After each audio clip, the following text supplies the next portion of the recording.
So as a start, if you don't mind, would you please say and spell your name?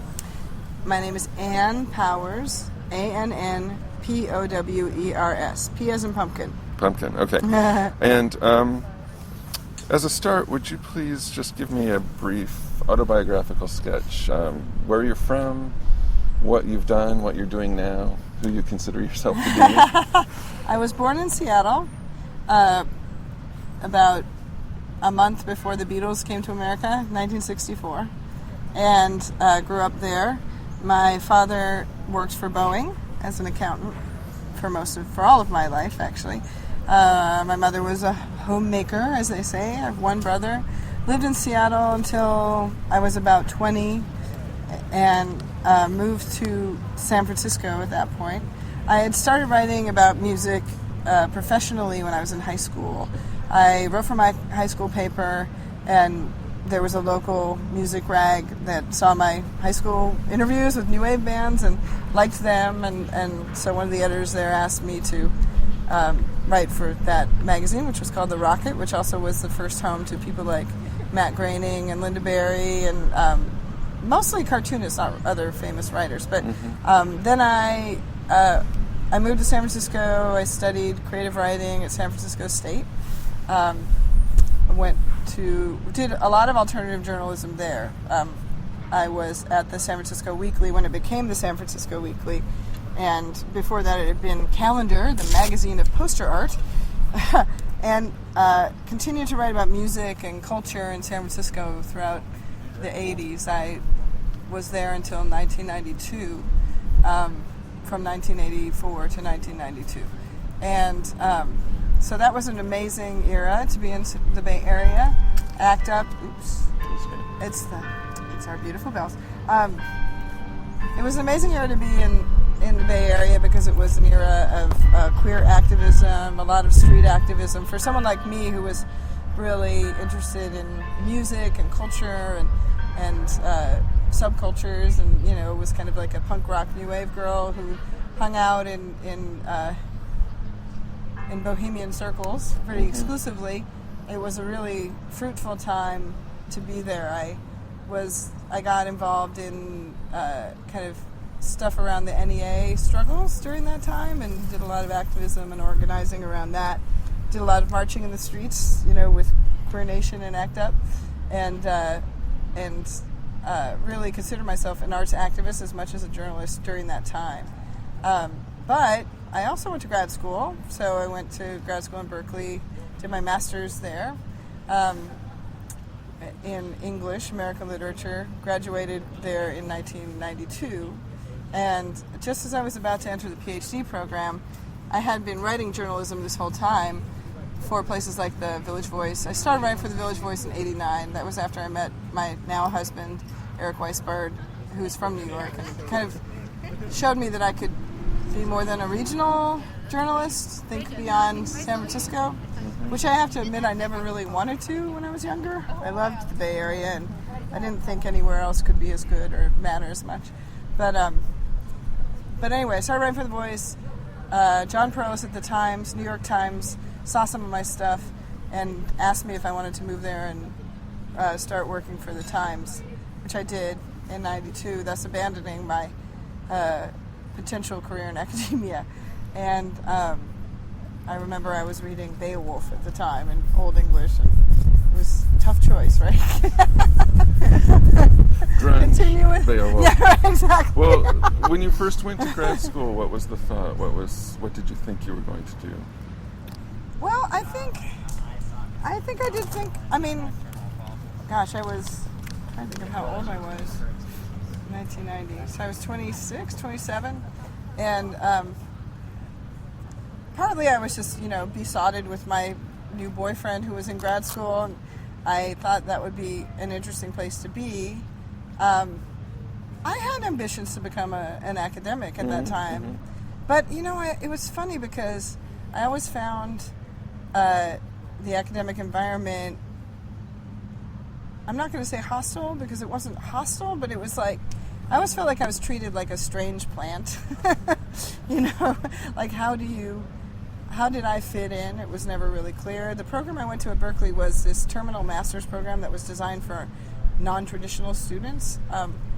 And it started in the 60s, I guess, maybe the 70s, but it had become, it was supposed to be for people like myself at the time who had been working for a while, who wanted to enhance their work skills and not necessarily continue. I remember there was like a priest in our program. There were several older students. But at that time, a lot of the students who entered wanted to continue, and we actually, my year, raised quite a ruckus within the UC system, and kind of organized forums about what this program was about, and subsequently they discontinued the program. So I don't know if that was our fault, but I don't know. The early '90s was kind of a time, I think, when academia became attractive to a lot of people like myself who were interested in how culture, to try to tell the story of popular culture in a more complex way than what was happening in conventional journalism. Mm-hmm. And it was a great moment for academics kind of reaching out and gaining a popular readership. So you had Andrew Ross was kind of a rock star then, and Judith Butler and Marjorie Garber, right? Mm-hmm. So these were people who in the Bay Area could command a big room, a lecture hall, and to me they seemed like they were public intellectuals. Mm-hmm. To me, at a time when the non-academic public intellectual seemed on the wane. This is something as a critic that I've thought about a lot. Throughout the 20th century, there were people, mostly men, but who could fulfill that role without being aligned with the academy. Mm-hmm. Like Malcolm Cowley, Alfred Kazin, people right. like that. Right. And that wasn't happening, didn't seem to be happening so much in the 80s and 90s. Definitely seemed like it was a turn toward the academy. So to become legitimate as a thinker, mm-hmm. you couldn't just write for the Village Voice. You had to have that spot.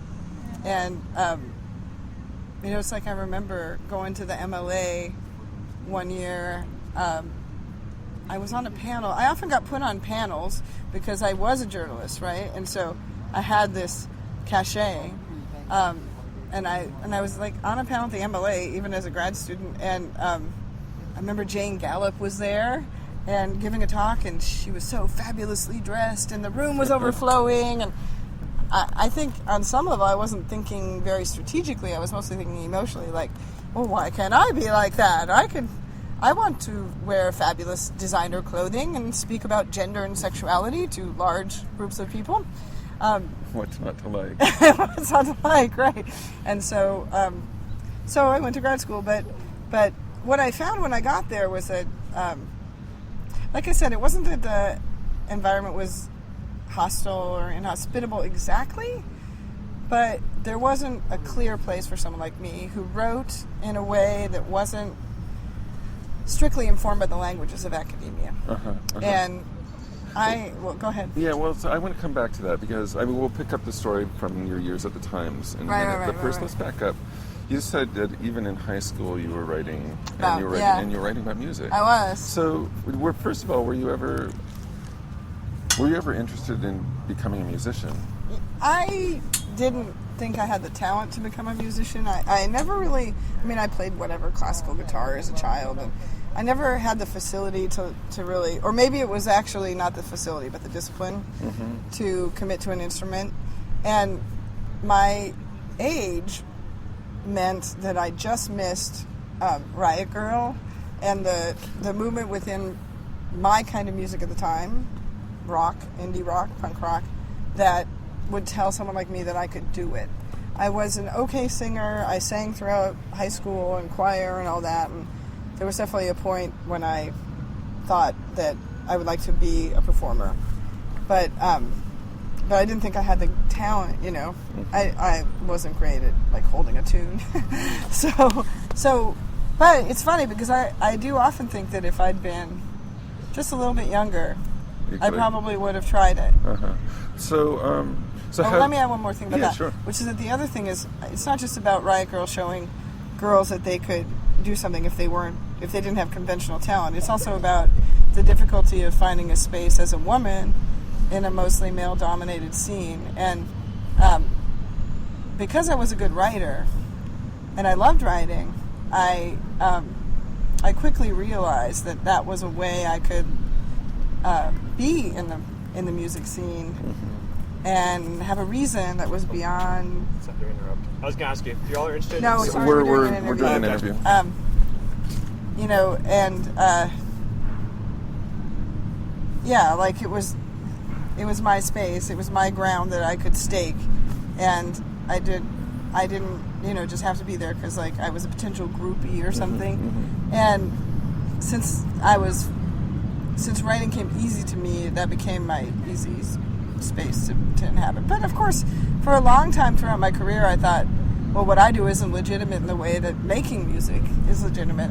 And it took me reading Greil Marcus first, when I was probably about 22 or 3, and possibly going to grad school and seeing that the way that scholars were looking at popular culture, discovering cultural studies. It took that to make me realize that I could that this was as good, you know. And maybe even years after that, deep in my heart, I didn't believe it was as good. I do now. Well, I want to, so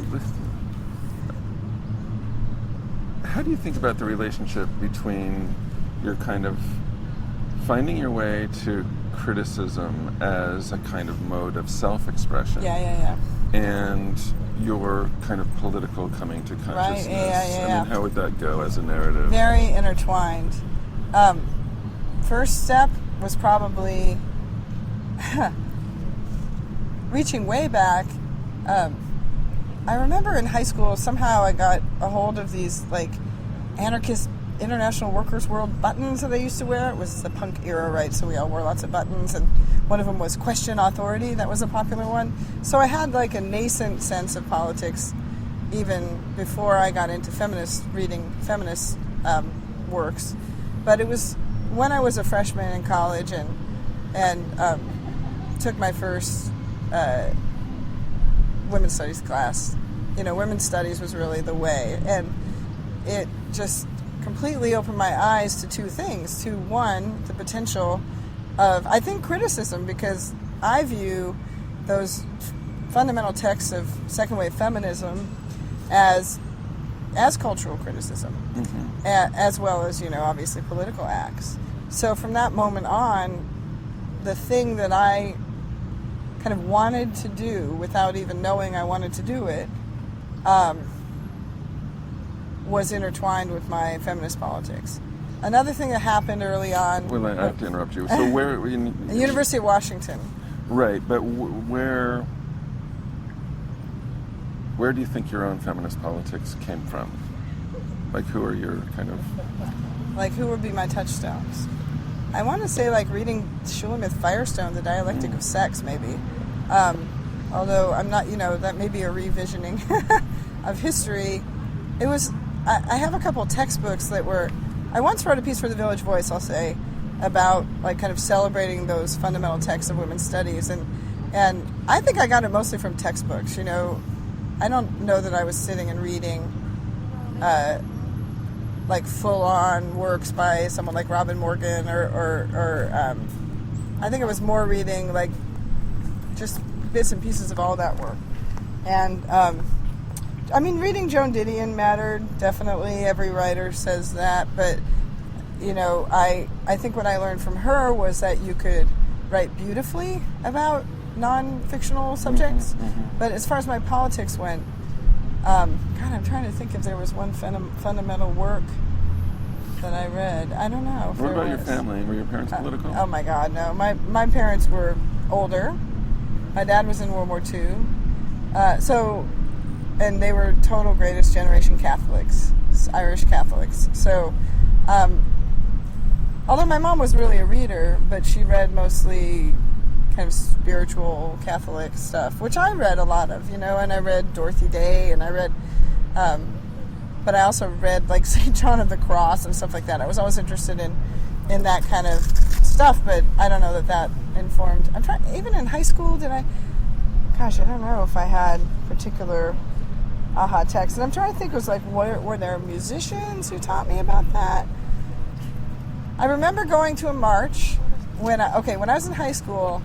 I volunteered for this anti-nuclear educational project called Target Seattle.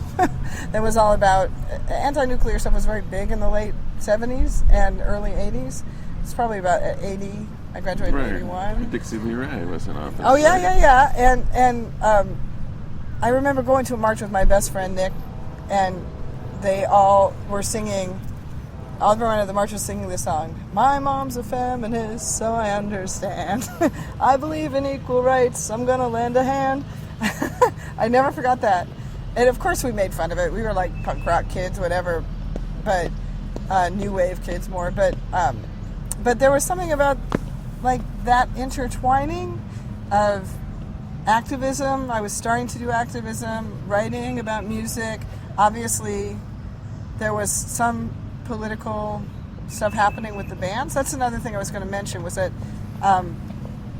when I was, I guess, a freshman in college, I got assigned a story to go to Vancouver, BC, and do a piece on these essentially like domestic, people who have been arrested for domestic terrorism. They were called the Vancouver Five, and they were part of the punk rock scene up there. And there was a band called the Subhumans. They were very involved with these activists. And gosh, I'm trying to even remember what their activism was based on. I want to say it was like environmental activism. But they were accused of like blowing some things up, And I went up there and did that story, and that connected me with this idea, again, that music was political, that wasn't a particularly feminist story, but so all of it was kind of happening on the ground, right? There was kind of this underlying anarchist tendency within the punk and new wave scene. There was whatever reading I was doing on my own, and then there were classes I was taking. So we were taking a women's studies class, taking a class in modern Irish history. I was very, my family being Irish American, we were still kind of pointed toward, romanticizing the Troubles. And that was another romantic,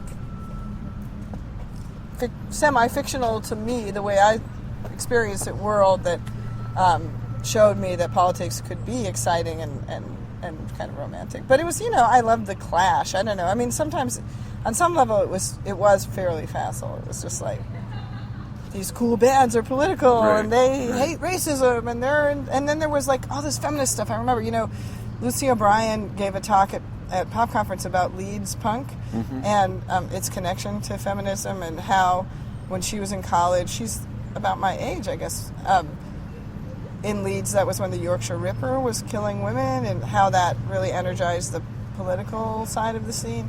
Those were all my favorite bands. Gang of Four, Delta 5, Au Pairs, and I had that Au Pairs. There was a record by Au Pairs called it's AUPAIRS, Au Pairs, like the nanny, right? Like the nanny, right?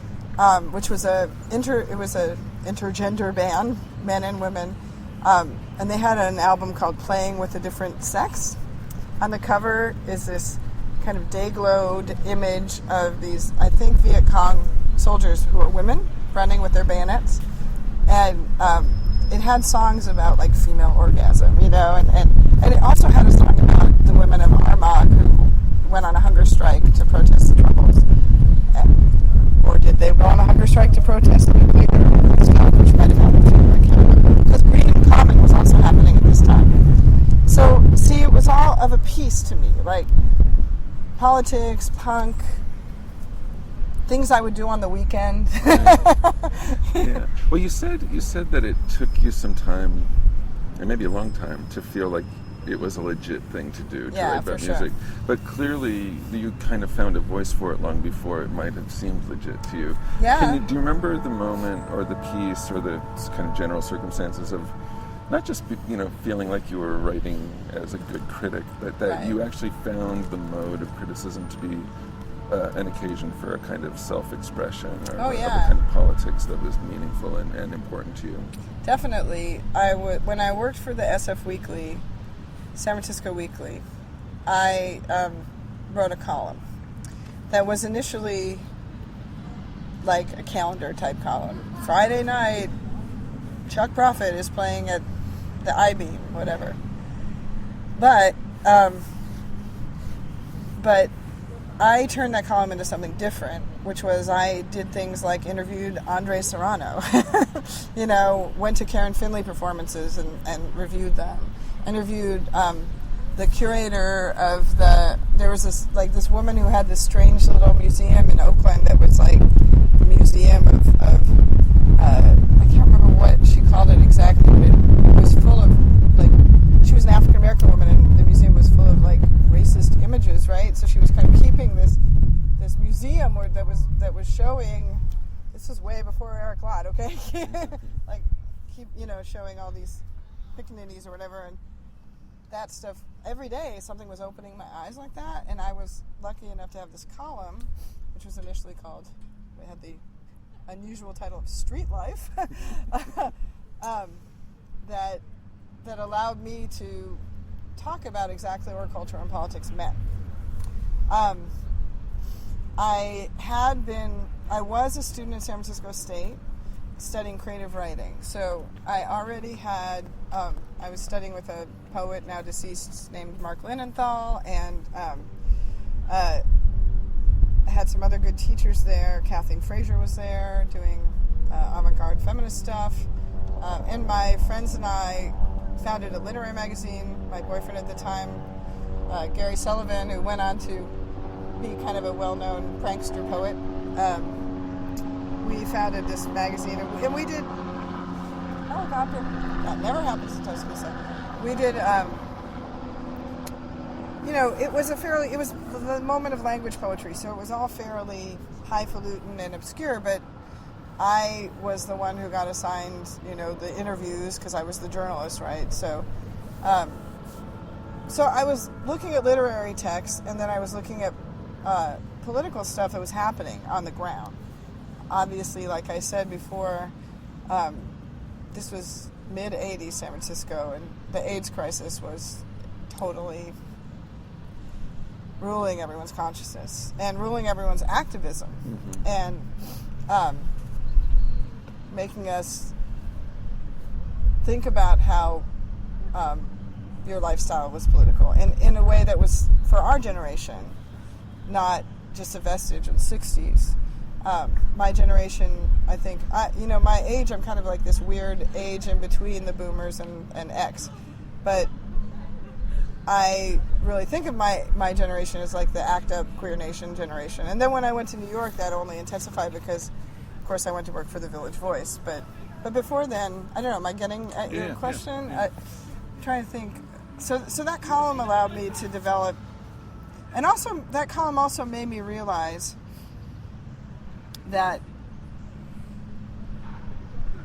I was writing in dialogue with my readers, and because I felt very much a part of various communities, and my job, as I conceived of it, was not to really be part of the music industry, even though, of course, as a music journalist, that was an aspect of what I did, and as I became more successful, more of an aspect of what I did.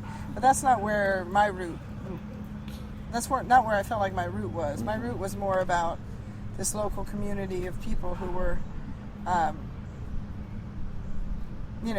like I said, who were activist bohemians. It's classic bohemian culture, really. Living in group houses, living a lifestyle. I wrote a book about this. My book, Weird Like Us, is about this.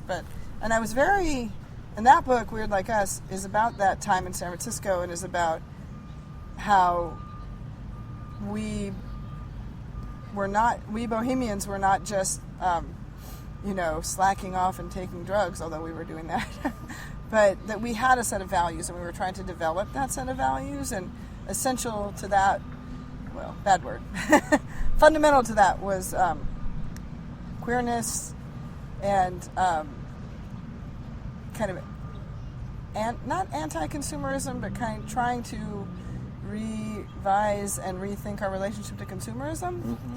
So that to me, I started to see day-to-day things, like, for example, shopping at thrift stores being part of an underground economy, bartering, the lifestyle that became free cycle.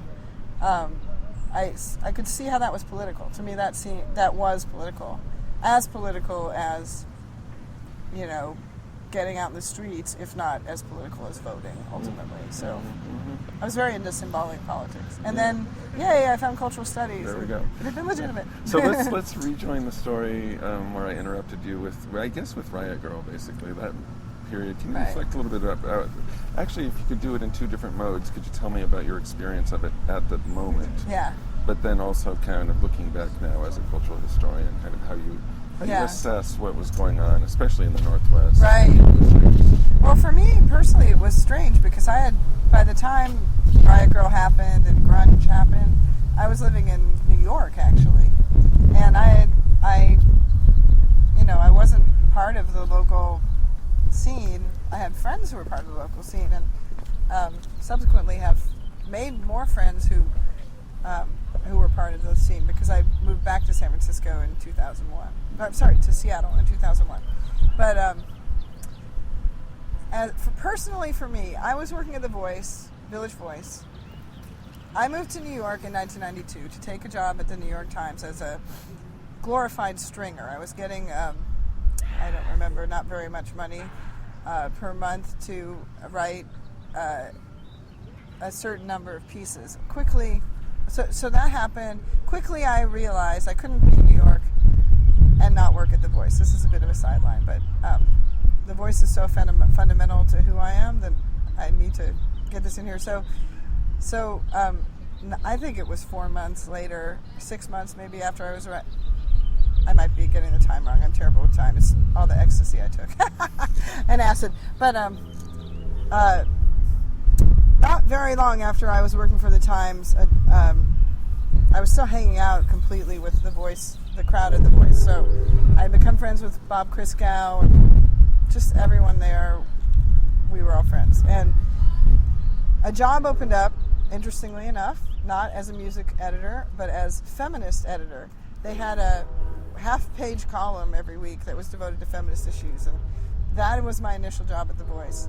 So I actually entered into that space of the ultimate alternative weekly, which to me was like the Harvard of what I could attain as a feminist thinker, not as a music writer. Of course, I still continue to write about music. So I was at the Voice, and all the stuff in the Pacific Northwest started happening. It had started happening when I was still in San Francisco.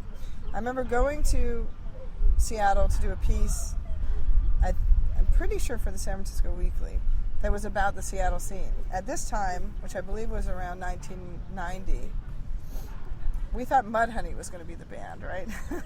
So it was really about Sub Pop, Mudhoney, and that was a little bit before Riot Girl. And I remember writing in that piece, it's one of the lines I remember so well, a woman who was the publicist for Sub Pop at the time, whose name is Jenny Body, making a remark to me. We were at a show, and I had said to her something like, there are not very many women here, or something about how it didn't seem like this was a space for women, and she just laughed and she said, everyone here is a boy. Everyone in this scene is a boy. And she meant we are boys. We women are boys. We have to be boys in this scene. Well, that, in retrospect, is why Riot Girl happened. A counterculture that doesn't make space for women will eventually have a moment in which women rise up. It happened in the 60s, and it happened again in the 90s. So I guess I kind of saw it coming with that. And I have been writing about women. I remember the very first piece I wrote about women in music, women in rock, was a piece for the San Francisco Weekly that had the image created by our art director was half of Debbie Harry's face and half of Madonna's face, and that was supposed to symbolize where we had come. We are now in the... Debbie Harry was important, but definitely subcultural, and here's Madonna. Now it's gone mainstream. So I was already kind of on the beat. So when it started to unfold that Riot Girl was happening, I was a little bit too old to feel like that was my scene. I had, been doing feminist politics for quite a while in various ways. Another thing I need to mention is the incredible sex-positive feminism of the Bay Area when I lived there. So Susie Bright, and she did a magazine called On Our Backs that was a response to the feminist magazine Off Our Backs. And it was a feminist porn magazine, basically, but it was all about like being a sex outlaw and, celebrating your sexuality as a feminist and as a queer. And I was very into that whole world, too. Not so much as a practitioner, but as an avid advocate and observer. So all of this had happened before Riot Girl, so I felt a little bit like the old lady at that time. I don't know, what was I, 30 something? But and the other thing that happened is that Evelyn McDonald and I had begun work on the project that became Rock She Wrote, which was the first ever feminist anthology of women's writing about popular music. That includes Riot Girl writings, which Evelyn obtained. She felt more comfortable kind of getting involved in the Riot Girl scene. She's, I think, only a year younger than me, but for her, it still felt like something she could participate in. For me, I was excited by it, but I didn't feel part of it exactly. But as an outside observer, I will say that, like I said, I feel that it was an absolutely logical progression out of grunge and out of women's studies. Mm-hmm. And so for the very academic environment that was producing things like the Antioch Rules, mm-hmm. and was generating conversations like the one I remember organizing. Should we wait? Okay. I remember editing a piece on the cover of The Voice.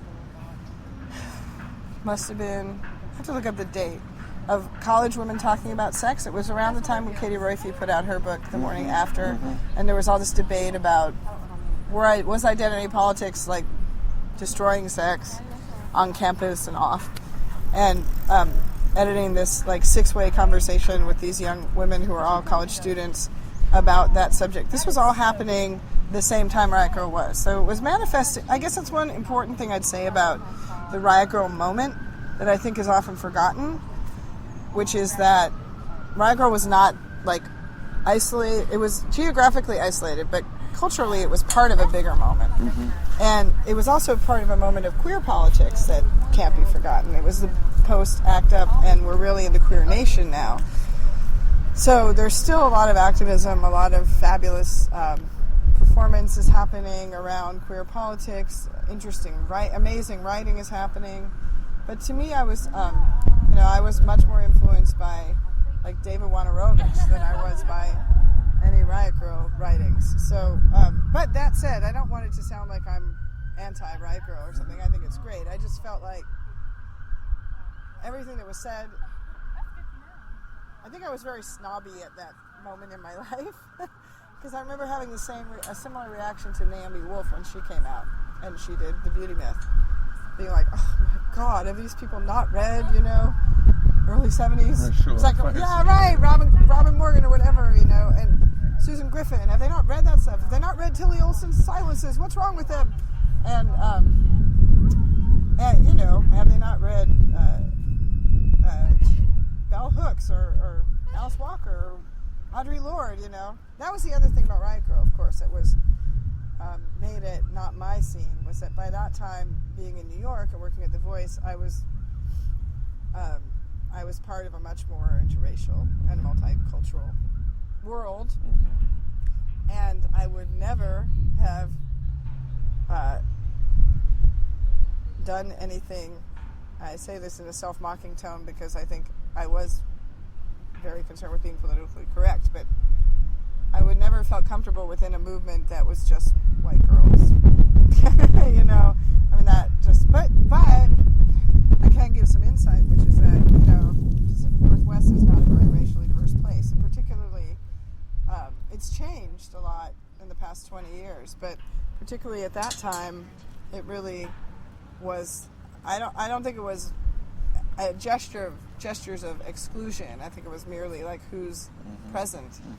And as for the Riot Girl DC scene, that's a different matter. But Olympia, it made sense that it was what it was. So, and then of course the other thing on this subject, I guess, is that I was also interested in the mainstream musically, and there was so much good, again, just as Riot Girl wasn't isolated culturally from other political movements, it wasn't the only women in music thing happening at the time. So, you know, this is when Tori Amos was making her first records, and PJ Harvey, and obviously Courtney Love, and there were bands like L7 who were feminist bands, but not part of Riot Girl. In Seattle, there was the Gits, and Mia Zapata's Murder, which inspired the Home Alive movement, which was training women in self-defense. To me, that's a little after Riot Girl, but you know, that was just as powerful a political statement. So it's interesting in history, isn't it, how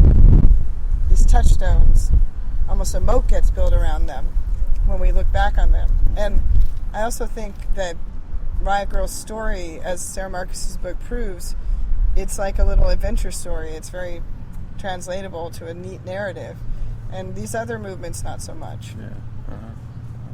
Well, let's jump ahead now, I guess almost 2 decades, to the present moment, whatever that phrase means to you. And actually I'd love to hear you talk about what that phrase does mean to you.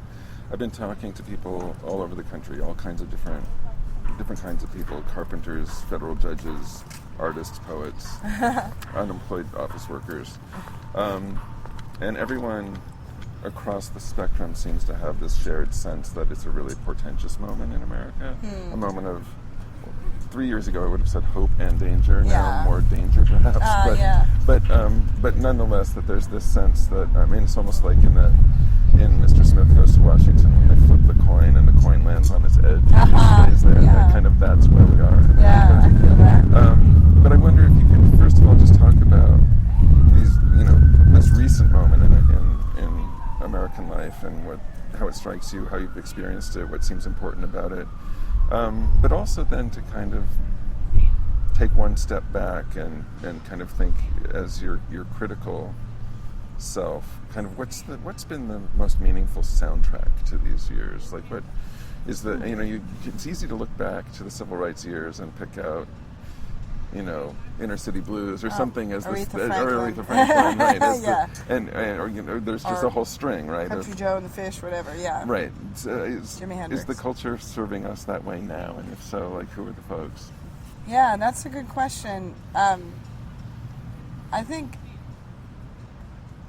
well, any conversation I'm going to have about the current moment is going to be refracted through the lens of my career, both as a journalist and then in the music industry, two highly afflicted areas of our economy. So, I mean, it's a portentous time for all of us. It's a disastrous time for print journalism and for the music industry in its older incarnation.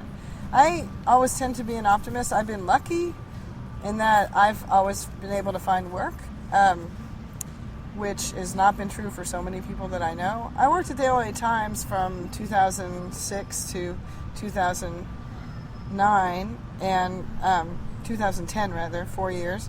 I was the music critic there, and during that time we had layoffs constantly, I don't know, every 6 months. It was really demoralizing, and I witnessed close up what it meant for an old mode of thinking to fall apart. Very challenging on a human level. very tragic to see brilliant people become completely unmoored and no longer have a place to do what they did so well. At the same time, probably I have to be honest, because I have been able to continue my work and have found other avenues. I now work for NPR Music, which is the digital side of NPR. It didn't ever hit me that the way that probably, like I assume, like you talk to an unemployed office worker, they're feeling it much more in their bones, in a sense. And I've been able to also witness and be part of the transformation of the field. So I tend to be optimistic. And then within the music industry, and the culture of music that is represented partially by the music industry, that also is completely fallen apart, just as bad as print media, right? So the death of the CD, the rise of downloading. One thing about the death of the CD is that, the compact disc that is that I worked at Tower... Because some of our listeners won't know what a CD is. It's this thing that looks like it's like a weapon in the Hunger Games that you would fling. It's like a little round metal thing. I worked at Tower Records when I first moved.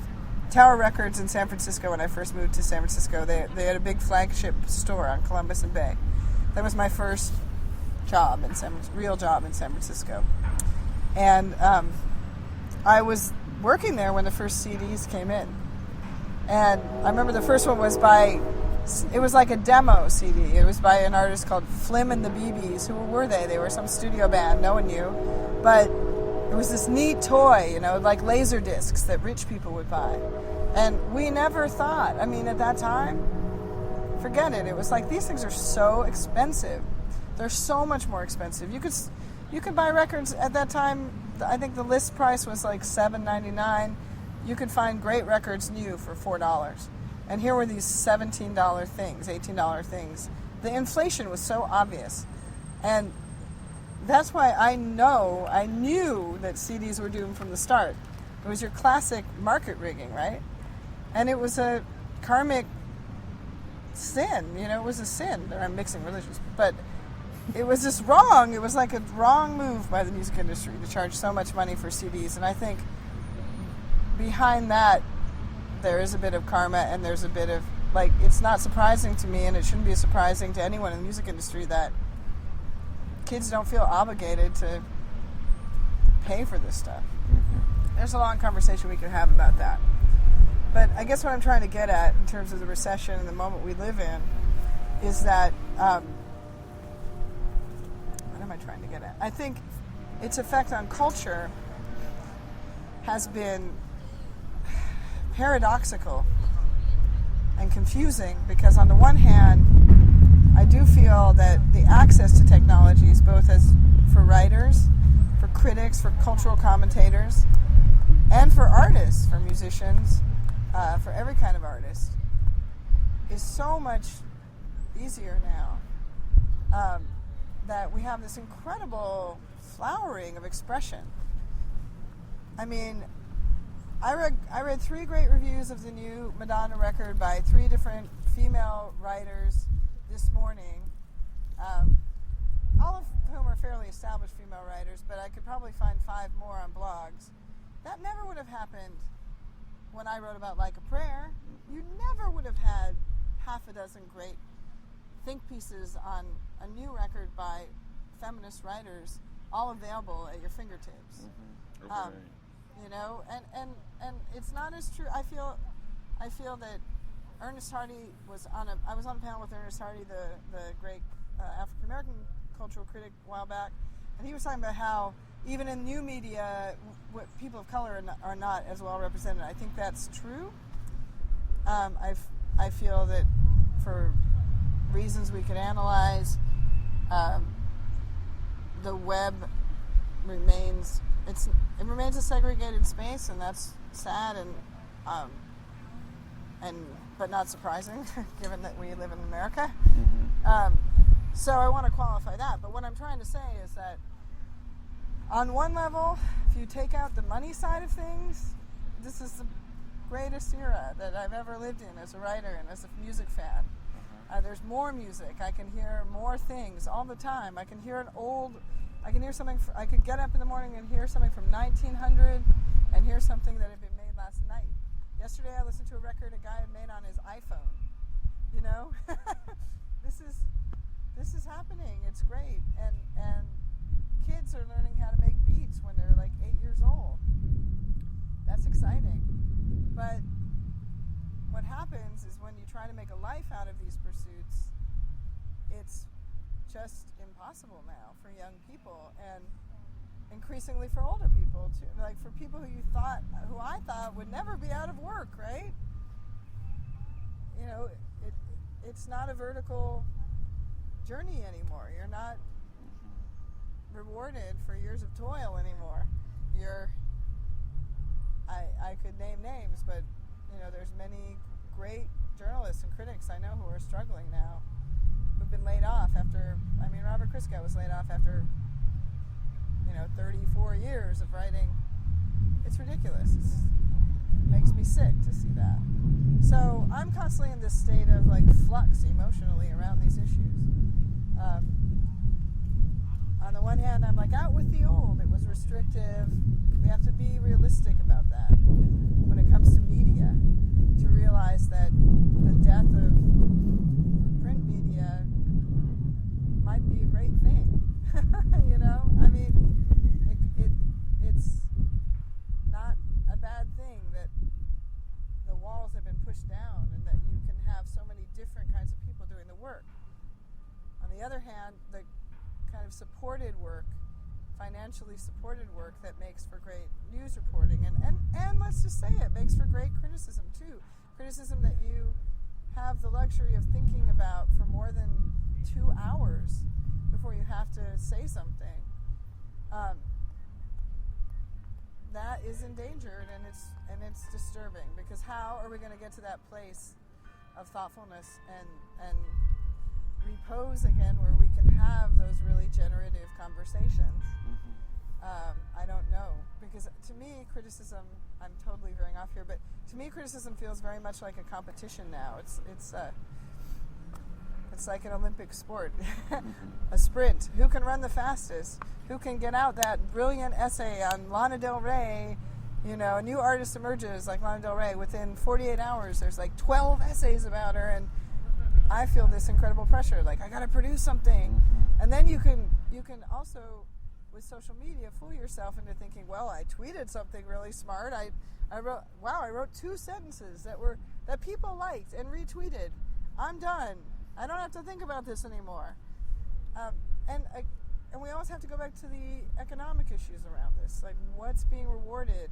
What are young people and all people being told they need to do to have their voices heard? Brand themselves is what we're told. Do something novel.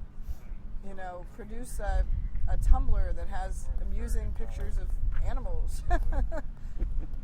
and the chorus of support or of laughter and indrawn breath that responds and makes you feel as a critic or a writer that you're doing good work is equally directed at a brilliant, feminist analysis and at a picture of a cat wearing a straw boater.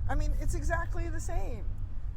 Equally rewarded. So that scares me, because how do you make a choice that benefits discourse? That's interesting. So do you think that because of the technologies involved and maybe the speed and the volume too, maybe, are we qualitatively or simply by degree in a different universe than 60 years ago when Adlai Stevenson complained about running for president and being treated like a box of Cheerios Right. for sale? Yeah. Are we in a different world from that, or is it just like that world kind of to the 10th power? Well, that's an interesting question. That I saw a talk at the pop conference, the EMP pop conference, about by these 2 young journalists about this issue. it was about the issue of scenes getting co-opted, like underground music scenes, and that was my question for them, because the way what they were expressing, the cataclysm they were describing, which was an underground scene kind of happens, but then quickly is absorbed by people through the internet, and then becomes mainstreamed and becomes obsolete. Well, yeah, that's Bohemia. That's cycles of Bohemia. It's been happening since this is what French Parisians were complaining about in like 1850 or whatever. I mean, it's not new in any way. Urban life. That's urban life. So I agree that acceleration is the most identifiable attribute of this time. But I'm trying to think. Like, I'm not sure. I guess my jury's out, because on the one hand, I haven't heard anyone really make a good case for what's totally different, but it feels different, don't you think? What do you think? I'm just yammering on. What do you think? Jury's out for me too. I'm skeptical that it's different, but I suspect that it might be. That's kind of how I feel. It's not a very satisfying answer. Well, no, I agree. I mean, I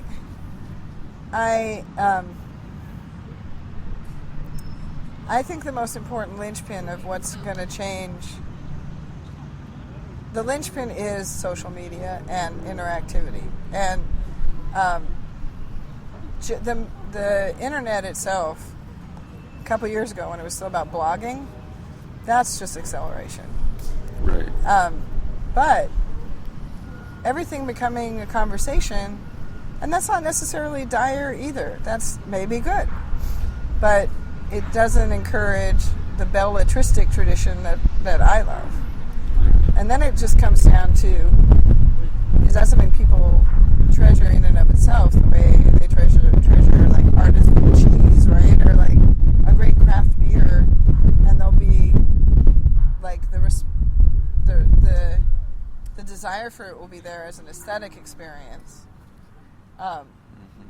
Because I don't know that other than an aesthetic experience, it will seem necessary for people. You know what I mean? Like that, you had that as like reading experiences, right? Things that reading something that just changed your life, right? Like, and it wasn't for me. It was sometimes like Michael and Dodche's book about Buddy Bolden coming through slaughter. And it was about sitting with that text and... Right. It wasn't a tweet. Oh my God, it was just the beauty of it, like the immersion in it, right? Yeah. The total immersion in it. Yeah. And I don't know if the written word is... I mean, there's definitely kind of death throes, people writing enormously long novels. But is that the same... are we eventually going to get over that kind of experience? Because if this is a Gutenberg moment, and we're entering into a new technology, I don't know that kind of immersion is going to be valued anymore. I mean, people don't sit around and listen to the Icelandic sagas. Maybe a few. Björk, if she performed them, people would. But, people aren't sitting around in a circle listening to a griot tell a story the way that they did before books. So maybe in my dark moments I think, well, and then something else is going to emerge that's going to be just as beautiful and enriching of the human spirit, I believe. But I don't know what it is yet. Well, the other side of that coin might be Arab Spring, right? Exactly. So yeah, exactly. It's. I think you're right. I mean, I think that it's. We should let the jury stay out, and be excited, be excited about the moment. But then we come back to the economic side of things, and the kind of devastation, the waste that is out there, and like in my field, that's tough. Yeah, you talked a little while ago about the kind of ironical segregation of virtual space. Yeah, right. And which, it's really pronounced, and it is ironic, but. Which kind of brings us to Obama. I'm curious kind of how you think about the racial politics of this moment, especially, having lived through these years down here in Tuscaloosa. Right, how do you feel about Obama, first of all, as your president, but also kind of what are your observations about where we are when it comes to race? Well, it's been a really interesting personal period for me because for reasons that I haven't quite figured out, I've become much more interested in hip-hop in the past 5 years, and that really started at Los Angeles when I was, and of course Obama was elected when I was still living in Los Angeles. So maybe I should start there. I mean, my personal feelings about Obama are he's my president, and I still feel that way. And I work for NPR, so I don't do a lot of political writing now because in the space of national, and maybe I should say that. NPR I work for National Public Radio, a space where we try to be, getting it over my head, ecumenical, thank you. So I try to work ecumenically in my own work too, and I always have. But personally, I was very thrilled by the historical moment that was the Obama election, and have been mostly, I mean, obviously, political situation now is not what it was at that moment. But I'm still thrilled that he's there to be our leader, and it's amazing. So, living in Los Angeles when Obama was elected, the racial politics of LA are a different story. That has to do with a city that's becoming majority Latino and bilingual, and so Villaraigosa being the mayor was equally exciting, even though he certainly has had his bumps. But I, as someone who idealizes multiculturalism, yet grew up in a fairly white, extremely white environment, my personal life education has been about enacting that in my own life and as much as I can, and I feel like that's increased since I have lived in Los Angeles and now Tuscaloosa in a strange way, and for whatever reason I've been drawn more to African American music in more recent years. I think it started when I was reviewing a lot of mainstream pop for the LA Times, and mainstream pop is made of hip-hop, so that kind of led me into that. So in the symbolic realm where I live now, it's, that's sort of, Obama continues to be a primary figure, and mostly, I think, a beloved figure, although that little wavelet we had of hip-hop artists writing about Obama hasn't happened as much of late. But there's certainly been amazing response within hip-hop to events like now with the Trayvon Martin case, and we see people gestures like songs being recorded or the Miami Heat donning hoodies, and this is all kind of circulating in the world of the same world where hip-hop is created. So I see politics in that world, and I also see a debate about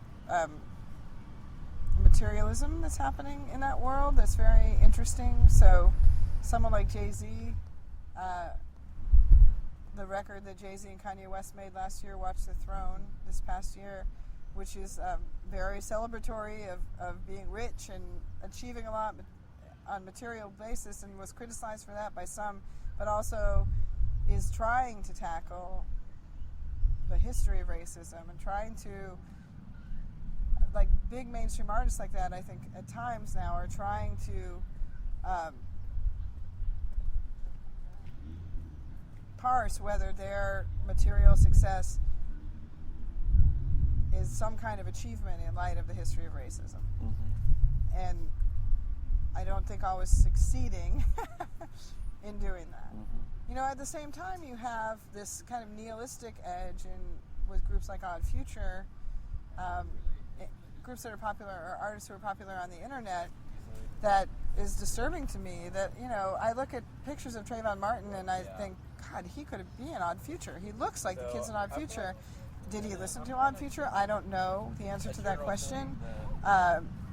It's been interesting. I'm actually kind of surprised that nobody's really talked about, you know, now that these accusations are flying. I think people are very protective of Trayvon Martin's image, and accusations of, like, well, he wore those fake gold teeth, and people who support the cause of bringing his killer to justice would say, well, we don't even want to think about those images. But to me, it is kind of interesting to think about what kind of music fan he was, and how his symbolic world was built through his love of hip-hop, and what did that mean to him as a person before his life was taken. I think there is a side to underground music now that is kind of that's representing how it's scary for these kids to be in the world, and it's, you know, there's a rock band called Fun that's had some success lately, and we went to see them play in Birmingham here, not far from here, and it was 1,000 kids, you know, singing at the top of their lungs these songs that were basically about, we're going to soldier on even though our life is completely fucked, and it was more like Glee soundtrack sound, you know. It's more the other conversation that's happening with kids today, which is about queerness and bullying and that whole side of being an outsider. But tying those conversations together is this sense of, is this the only moment we have? Mm-hmm. What is life after this? You know, it gets better, but does it get better? You know, I think that's a real question. It was interesting, you know, when Dan Savage and his partner Terry did organize the It Gets Better project to help young kids who are queer or who are outsiders feel like there's hope. I definitely, like, some of the women I know down here who are women's studies students, like thinking of one woman who's a lesbian who, after she came out, she had 2 kids very young, and, you know, the father of her children made sure that, like, her custody became limited and her whole life was messed up, you know. And she definitely was like, you know, I don't know that it gets better. For me, it's gotten worse. And I'm hearing that kind of response sometimes from young people, and that is hard to know what to say, you know, and I've seen that a bit in music and in popular culture now. On the one hand, you have the gloss of pop and the mainstream, and still a lot of value being placed on the old American idea that you can achieve your American dream, right? So you have Taylor Swift or someone like that basically doing self-improvement ballads. But on the other hand, you have I think a more, like, an edge that is a little more acknowledging what's happening in the world. It's not explicitly political very often, though, which I think is interesting. I mean, we've talked a lot about this, places I've worked recently. Why are there not more, you know, when these occurrences happen, when I remember we had the conversation when Gabrielle Giffords was shot. We had the conversation when I'm spacing Trey Ellis, was that the name of the guy who was executed in Georgia? Oh, yeah. When Troy Ellis. When you'll fix that. Sorry, we've had this conversation about, you know, every time there's an occurrence, it seems like that feels like a disaster. Myself and my fellow music writers have a conversation. Where is the anthem? Where's the song that defines this? And even during the election, Obama's election, there was no song that typified the time. I think part of that is because, you know, the idea of an anthem doesn't feel as political as it once did. Anthems still exist, but they tend to be manufactured. So, for example, a great example would be Born This Way by Lady Gaga, which I think does qualify as an anthem, but she designed that thing to be an anthem. She almost test marketed it, right? And the fact that I love the song and think it is an effective anthem doesn't take away from the fact that it's also a product. Now, you could say that's always been the truth, you know, or you could say the anthems we hold in such high regard in the past were all accidents, weird accidents, you know, like Joni Mitchell didn't even go to Woodstock, you know, that song that everybody thinks is about Kent State was really about a riot on the Sunset Strip, you know. Respect, you know, isn't a song about civil rights, it's about, you know, do the dishes when you get home. So maybe that idea of a political anthem was always one that wasn't real, but now it seems kind of less legitimate than ever. But it's more like there's these weird little shards of resistance that are coming up, bubbling up from music on the internet, from very out there rappers, like someone like Danny Brown, who's rapping about drug dealing in Chicago and being, you know, very much like expressing the realities of life on the streets, which is an old tradition, of course, doing it again, bringing that back. You know, I feel like it's happening, but it's just really hard to center it now. Yeah. It's an interesting hunger, though. The hunger for an anthem. Yeah, no, right? Yeah. So, well, thank you so much. Is there anything that we haven't discussed that you feel like we should have? Well, let's see. I don't know. You should tell me. I always feel like I'm so scatterbrained in these conversations. No, we've covered an awful lot. I guess I would say, I mean, the one point I would want to hit is that one about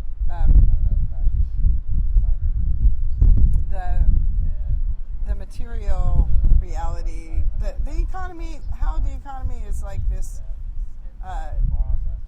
economic reality. Let me say again. Economic. Sorry, this kid is really distracting me. Economic realities of our time right now. What kids are confronting, especially right now, like the idea that perhaps, not just the idea that perhaps they won't be able to make a career, but the reality that they probably won't find a great job right out of college, or even one that supports them, right. Or ever own a house, right? Or live, you know, yeah, or be able to support a family, all of those things. I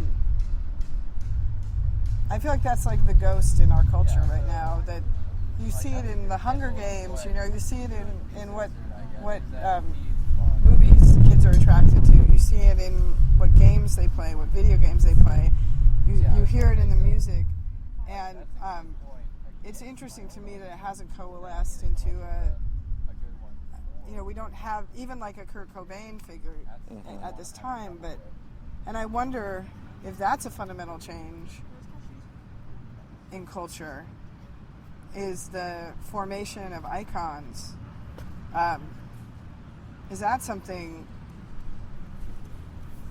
that, you know, Arab Spring, Occupy Wall Street, these movements don't have leaders supposedly, and the leaders that do surface are often quickly dismantled, whether by will of the leader themselves who wants to remain anonymous, there's even anonymous, there's another one, right? Or by the fact that, you know, dirt can be uncovered so fast that everyone we idealize, I mean, I feel like that's happening with the whole Trayvon Martin situation right now. Even an icon like that, wow, how quickly the roller coaster ride goes up and dips, right? Of our feelings about this kid and the occurrence. So maybe the fundamental shift isn't about modes of expression, but about figures that encapsulate our dreams, our desires, our anxieties. And that's fascinating to me because that's a spiritual change. That's a shift away from the way that Western people generally experience the more abstract aspects of their lives, right? What do we long for? We don't have that where's the Jesus figure? Where's the, not to be too Christian about it, but where are those icons? I mean, I was raised Catholic, so I think my natural view, especially for a long time in my career, was about like rock stars as gods or whatever, and thinking about those issues about how are these figures taking the place of the gods. Maybe God is really dead, finally. Maybe that's a good place to end. Well, thank you so much. Well, thank you so much. Well, thank you so much. Well, thank you so much. Well, thank you so much. Well, thank you so much. Well, thank you so much. Well, thank you so